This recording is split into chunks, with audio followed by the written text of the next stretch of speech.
बताओ अभी तुम बताओ बिस्मार्क का एकीकरण बताओ। भूमिका। इस बिस्मार्क का एकीकरण भूमिका।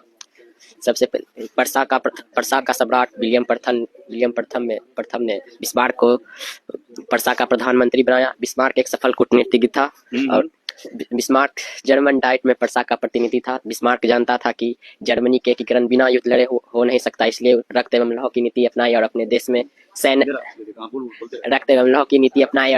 सैन्य अनिवार्य सेवा लागू की। बिस्मार्क जर्मनी के एकीकरण में बिस्मार्क को 3 देश से युद्ध लड़ना था, डेनमार्क, ऑस्ट्रिया और फ्रांस।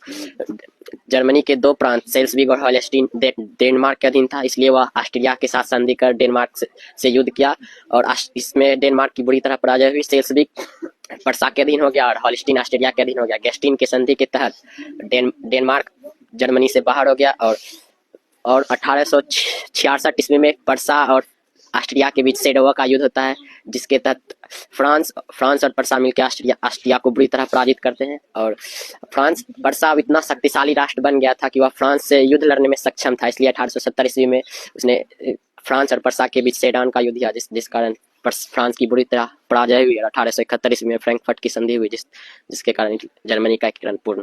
ओके, मतलब ये था, पहले डेनमार्क को हराया, फिर ऑस्ट्रिया, उसके बाद सेडोवा में ऑस्ट्रिया को डुबाया और फिर सेडोन में फ्रांस हरा के बन गया डॉन।